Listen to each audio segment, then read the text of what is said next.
What's going on, guys? I'm going to be showing you how to install the lock and shim on your bracket. It's pretty easy. I'm just going to make sure that you have everything you need before we get started. Let me show you.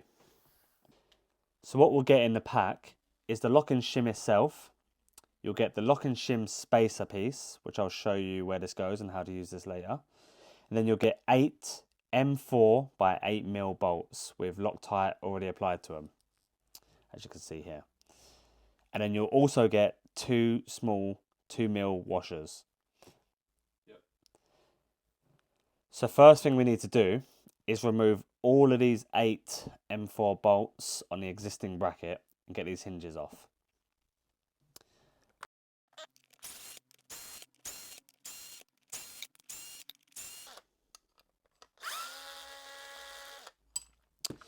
So we don't need these small M4 bolts, but they're always good to keep. So if I was you, I'd put these in a little Ziploc bag and keep these in case you ever remove any parts. They're always good to have. So they're just them. We're going to put them to the side. So we've got the hinges off. We're going to install the shim spacer first. This essentially acts like 4 washers built into one, and it goes onto the top piece. And we're going to get that installed first. So we'll take 4 of the bolts and get that in. Do one hinge at a time, it's much easier. So we're going to put them in loose, put the other hinge on, make sure everything's all nice and straight. So before we make sure that's on nice and tight, what I'm going to do is make sure the shim piece is nice and flat here before we tighten it. So get my thumb on that. I want to make sure that piece is nice and straight.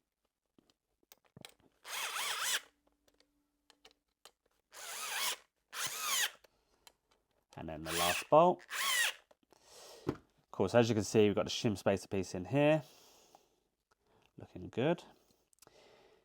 What I'm going to do first, before we put in the lock and shim, is use the 2 outside washer pieces. So they will go on like here, on the outside holes. If you have indicator holder attachments that use these holes, then you don't need the washers. So bear that in mind. If you have the indicator holders, you don't need these 2 washers. So we'll get these 2 bolts in loose until we have the lock and shim in. So I'm going in about halfway. And then what we'll do last is put in the actual lock and shim itself. I like to make sure the lock and shim is pushed all the way in and up. So you can see there, it's all the way in and up. And then I put the last 2 bolts in. So we'll put those in there. So the trick with the lock and shim is that these bolts are not bolted up really strong. That allows the lock and shim to move. You have to find the sweet spot of where it's loose enough to move, but strong enough to hold it in. The Loctite on the bolts will keep it from falling out, but you want to make sure that it's just in there stiff enough that it can move and not fall out. So now we're going to tighten up the outside holes, and then we'll finish on these 2.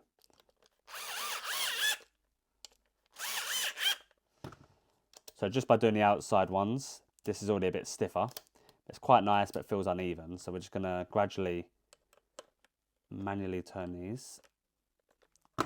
Turn and feel. It's already got a lot of movement, so I'm going to keep going up a bit more.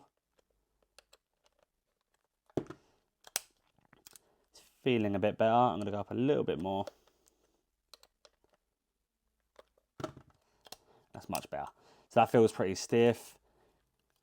Good enough that I can move it, and then we can lock it.